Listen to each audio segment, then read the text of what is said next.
नमस्कार दोस्तों, मेरा नाम है भालचंद्र। ब्रह्मांड सिद्धाश्रम में आप सभी का स्वागत है। आज के इस वीडियो में हम चर्चा करेंगे धनु लगन के लिए नवंबर 2020 का संपूर्ण राशिफल। कैसे होंगे ग्रह योग, कैसे होंगे ग्रहों के राशांतर और वह आपके लगन पर किस प्रकार से परिणाम करने वाले हैं, कौन से निर्णय आपको लेने हैं, कौन से निर्णय आपको टालने हैं। उसी प्रकार आपका स्वास्थ्य किस प्रकार का होगा, कौटुंबिक सुख किस प्रकार का होगा। उसी प्रकार अगर आप प्रेम में हैं तो आपका प्रेम किस प्रकार का होगा। अगर आपका विवाह हुआ है तो वैवाहिक जोड़ीदार के साथ जो आपके मेल जोल है वो किस प्रकार का होगा। उसी प्रकार आपका करियर किस संदर्भ में होगा, उस सभी के बारे में चर्चा इस वीडियो में हम करने वाले हैं।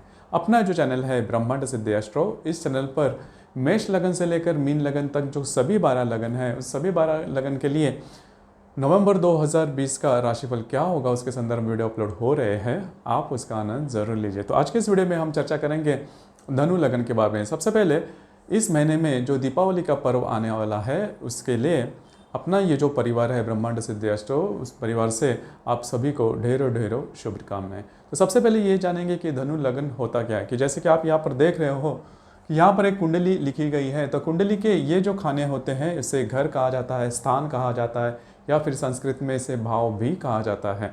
तो यहाँ पर इस भाव में अगर 9 अंक लिखा है तो वो कुंडली धनु लगन की कुंडली होती है, जैसे कि यहाँ पर लिखी गई है। तो अगर आपकी धनु लगन की कुंडली है तो ये जो हम प्रेडिक्शन बताने जा रहे हैं वो आप अनुभव कर सकते हो। तो सबसे पहले हम जानकारी लेंगे आपके स्वास्थ्य के बारे में। तो स्वास्थ्य के बारे में देखा जाए तो स्वास्थ्य के संदर्भ में किसी भी प्रकार के बड़े प्रॉब्लम या कॉम्प्लिकेशन इस महीने में आपको बिल्कुल भी नहीं आएंगे, जो कि आपके लिए काफ़ी अच्छी बात होगी। 2-3 बातें हैं, जैसे कि आपने इसके पहले 1-1.5 महीने पहले देखा था कि स्वास्थ्य के बारे में छोटे मोटे प्रॉब्लम या कॉम्प्लिकेशंस आपको आए थे, लेकिन इस महीने में उस प्रकार के किसी भी प्रकार के प्रॉब्लम आपको नहीं आएंगे। तो स्वास्थ्य मतलब मैं दोनों स्वास्थ्य के बारे में बोल रहा हूँ। मेंटल हेल्थ जिसे हम बोलते हैं, मानसिक स्वास्थ्य और शारीरिक स्वास्थ्य आपका काफ़ी बढ़िया रहेगा। तो स्वास्थ्य के बारे में बहुत बड़े ऐसे प्रॉब्लम कॉम्प्लिकेशंस आपको बिल्कुल भी नहीं आएंगे। उसी प्रकार गृह सौख्य जिसे हम बोलते हैं, घर का स्वास्थ्य जिसे हम बोलते हैं, वो भी काफ़ी अच्छा रहेगा। लेकिन आपने देखा होगा कि पिछले 1-आध महीने में घर की जो कंडीशंस है वो इतने अच्छे नहीं चल रही। मतलब घर के जो लोग हैं वो आपस में उनका जो बर्ताव है वो इतना अच्छा नहीं चल रहा है। कुछ ना कुछ तो बातें हो रही है, छोटे मोटे बातों से विवाद वगैरह हो रहे हैं या फिर विवादों तक परिस्थिति है वो जा रही है। लेकिन इस महीने के करीबन 13-14 तारीख के बाद का जो समय है वो काफ़ी अच्छा रहेगा। मतलब जो छोटे मोटे वाद विवाद चल रहे हैं वो काफ़ी मायनों में नॉर्मल होते हुए नजर आएंगे। एक दूसरे भाषा में कहा जाए तो दीपावली से ये जो बातें हैं वो नॉर्मल होते हुए नजर आएंगे। तो उसके बारे में भी ज़्यादा कुछ ऐसी प्रॉब्लम कॉम्प्लिकेशंस आपको बिल्कुल भी नहीं आएंगी। उसी प्रकार अगर आप किसी के प्रेम में हैं, अगर आपकी जो लव लाइफ है उसके बारे में, तो आपने खास करके देखा होगा कि पिछले 1-1.5 महीने से वो अच्छी नहीं चल रही है। उसमें बहुत ज़्यादा प्रॉब्लम कॉम्प्लिकेशंस आ रहे हैं। आपको लगा भी होगा कि कहीं पर जाके ये जो प्रेम भावना है या फिर प्यार है वो टूट ना जाए, वो उसमें ब्रेक नहीं आ जाए, या फिर ब्रेकअप जिसे कहते हैं वो ना हो जाए।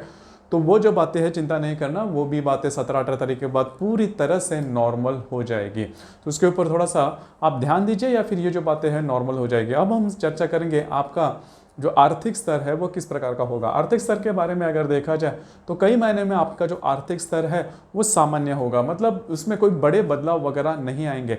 2-3 बातें हैं उसके ऊपर थोड़ा सा ध्यान रखना आवश्यक है। अगर आप शेयर मार्केट से डील करते हो तो कम से कम 17-18 तारीख तक किसी भी प्रकार के बड़े ट्रेड नहीं करना। अगर करते हो तो उसमें फंसने की संभावना ज़्यादा है। इसके पहले भी आपने देखा होगा कि करीबन 1-1.25 महीने से कि जो भी आपने ट्रेड किए थे उसमें अच्छी बातें नहीं हुई थी या फिर उसमें आपको लॉसेस वगैरह हुए थे। तो यही बात चलेगी आने वाले करीबन 15-17 दिन तक। तो उसके बाद आप चाहे तो रिस्क ले सकते हो या फिर ट्रेड वगैरह कर सकते हो, जो कि आपके लिए अच्छे साबित होंगे। लेकिन अभी मतलब कम से कम 15 दिनों तक आप किसी भी प्रकार के बड़े ट्रेड बिल्कुल भी नहीं करना।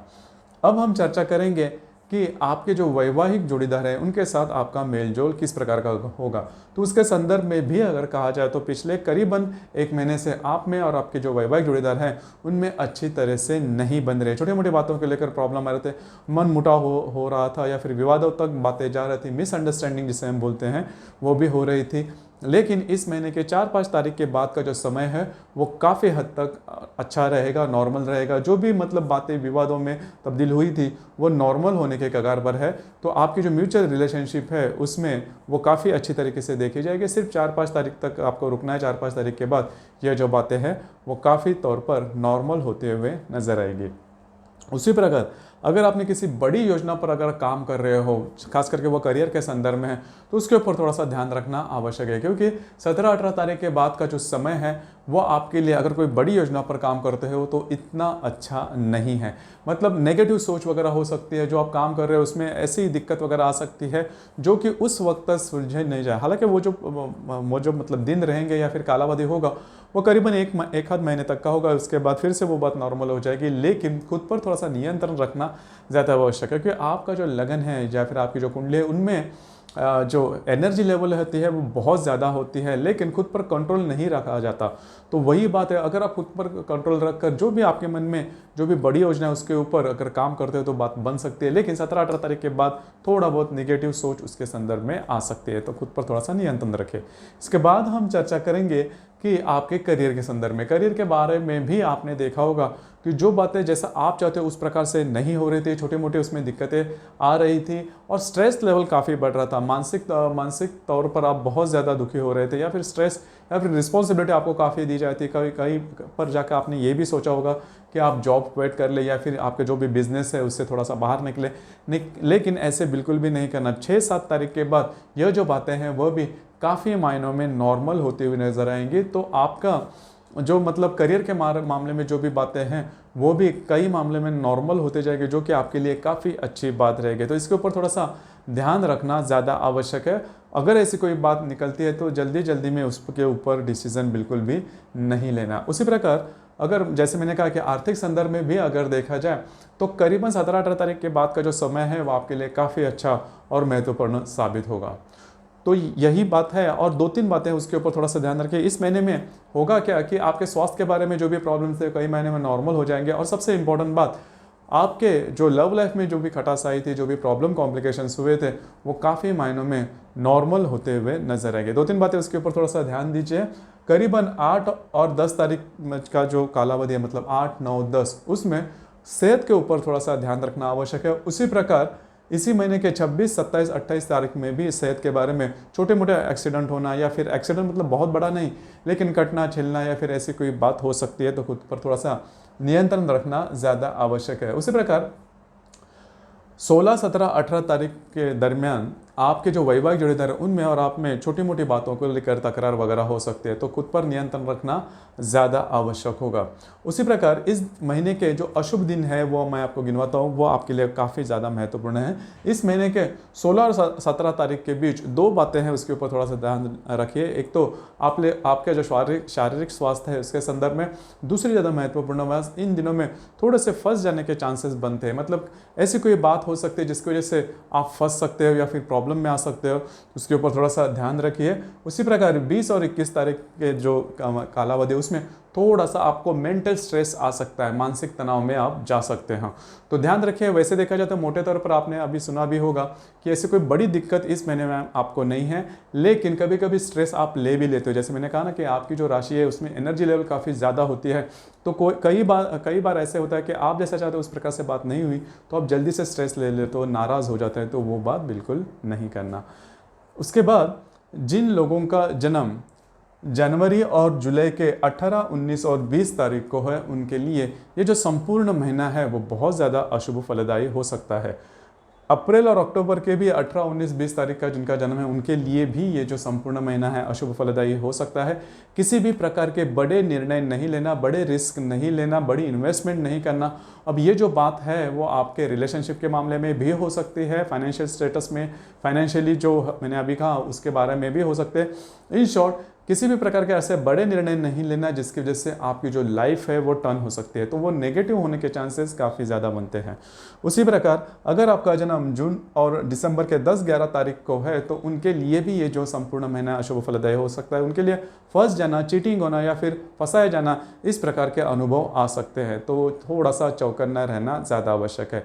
उसी प्रकार ऐसे भी जन्म तारीख है जिनके लिए ये जो संपूर्ण महीना है वो काफ़ी शुभ फलदायी होगा, जैसे कि जिनकी जन्म तारीख जनवरी मई के 10 तारीख से लेकर 15 तारीख तक की है, मतलब 10, 11, 12, 13, 14, 15। उसी प्रकार सितंबर के 12 तारीख से लेकर 18 तारीख तक जिनकी जन्म तारीख है, मतलब 12, 13, 14, 15, 16, 17, 18, इन तारीखों को जिनकी जन्म तारीख है उनके लिए ये जो संपूर्ण महीना है बहुत ही अच्छा और शुभ फलदायी होगा। उनके मन में जो भी काम है वो पूरे होते हुए नजर आएंगे। जो भी पेंडिंग काम है, जो भी अड़े हुए काम है पूरे नहीं हो रहे, वो पूरे होते हुए नजर आएंगे। जिन लोगों की शादी के बारे में रुकावटें हैं वो सरलतम हो जाएगी या फिर शादी विवाह के बाद हो सकती है। जिनको जॉब नहीं लग रहा है उनके लिए भी ये जो संपूर्ण जो महीना है वो काफ़ी अच्छा साबित हो सकता है। इन शॉर्ट, आपके जो भी रुके हुए काम जो नहीं हो रहे, आपकी जो भी इच्छाएं हैं वो इस महीने में पूरी हो सकती है, जिनका जन्मदिन जैसे मैंने अभी गिनवाया उन दिनों में है। तो उसी प्रकार इस महीने की जो अमावस है वो 15 तारीख को है, जो पूर्णिमा है वो 30 तारीख को है। और अमावस और पूर्णिमा के दिन पृथ्वी के प्रति सूर्य और चंद्रमा का जो आकर्षण होता है वो सबसे ज़्यादा होता है। इसी वजह से हमारी जो भावनाएं होती है वो ज़्यादा तीव्रतम होती है। तो इसी वजह से इन दिनों में किसी भी प्रकार के बड़े निर्णय या फिर डिसीजन नहीं लेना। अगर आप लेते हो तो वो चूकने की संभावना काफ़ी ज़्यादा बनती है। तो अमावस और पूर्णिमा के जो दिन है 15 तारीख और 30 तारीख, इस दरमियान किसी भी प्रकार के बड़े निर्णय बिल्कुल भी नहीं लेना। तो दोस्तों ये था धनु लग्न के लिए नवंबर 2020 का संपूर्ण राशिफल। आपको ये राशिफल कैसे लगा, आपने किस तरह से अनुभव किया, नीचे कमेंट बॉक्स में ज़रूर कमेंट करना। और अपना जो चैनल है ब्रह्मांड सिद्धि एस्ट्रो, इसे भी लाइक शेयर और सब्सक्राइब ज़रूर करना। धन्यवाद।